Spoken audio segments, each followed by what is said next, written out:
Hello, this is Cecilia Tan from Taylor's University, Malaysia.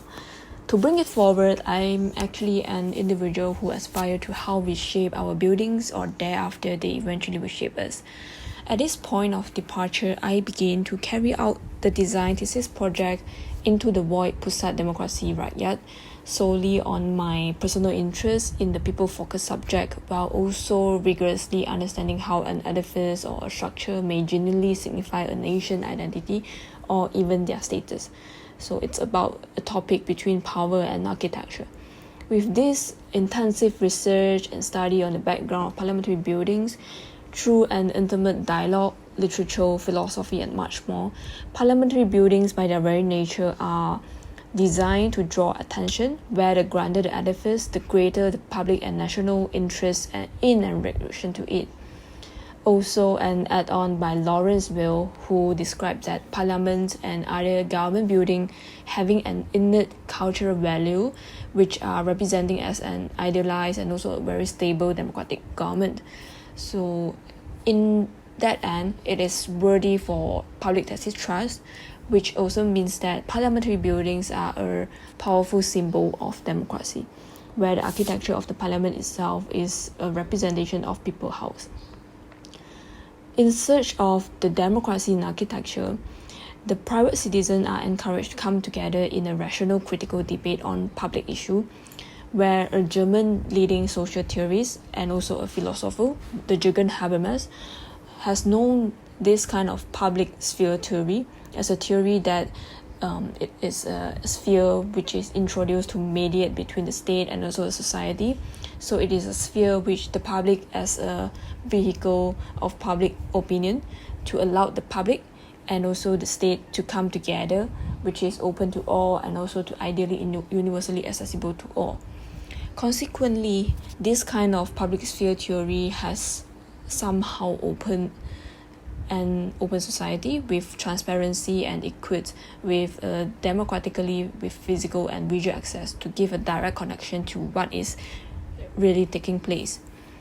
So as we can see, right, the current parliamentary building typology around the globe, the German Bundestag by the practitioner Norman Foster has actually somehow give a gesture to promote the transparency and publicness in both production and architecture through a decentralized democratic forum. So the architecture of power now has been replaced with an architecture of openness and freedom.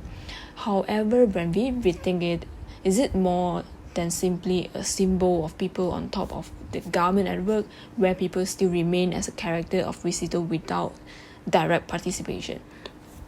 Similarly, it goes to the typology of Australian parliamentary building in Canberra, which further expounded that kind of idea of transparency and publicness, where the building configuration are somehow imposed in the presence of on top of the hill, but then it is comprehended visually with natural environments and also its surrounding sites.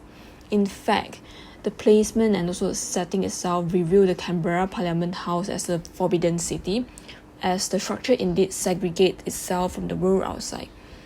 So from some of the parliamentary buildings that we have currently around the globe, it is remotely no longer easily accessible to the public people. As looking on the floor plan itself, it is also have stipulated a clear segregation between the people according to the hierarchy of the classes. So according to some of the reason, it has led me to rethink the spatial interaction and also the physical environment as a reflect of the power dynamic and also the shape behavior. Rethinking on the representation of people house, we also somehow can see that protests in the Egypt revolution in 2011, Taiwan in 2014, umbrella movement in Hong Kong in 2014 as well. Also in my home country, Malaysia, there's Bersih 4.0 in Kuala Lumpur. This kind of shape behavior of the people, they act very informally. So the discipline of politics has largely ignored the spatial turn in the recent year, where the physical forum and debating chamber in the parliamentary building have taken a backseat, and olden civilization have wistfully remained architecturally stagnant.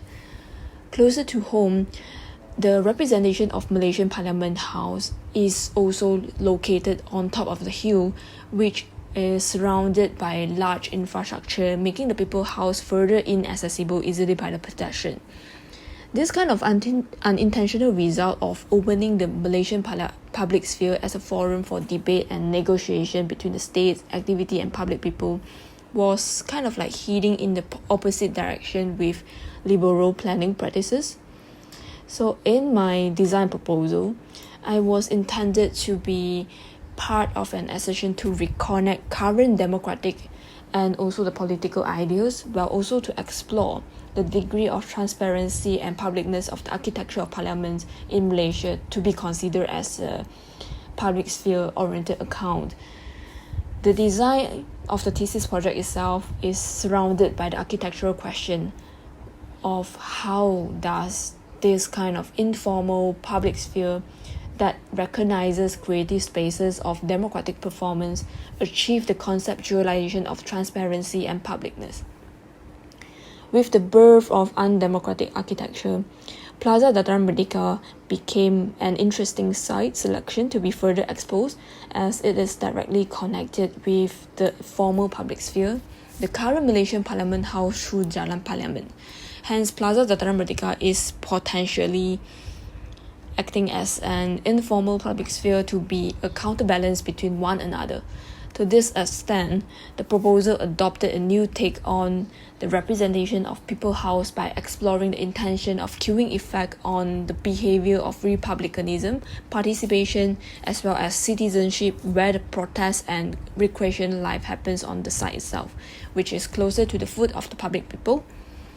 So the overall design proposal are intended to offer both formal public sphere in the focal point of representative institution and my proposal and informal public sphere that recognizes this kind of creative spaces for the cue on importance of republicanism, participation, and citizenship in between the power and architecture itself. Thank you.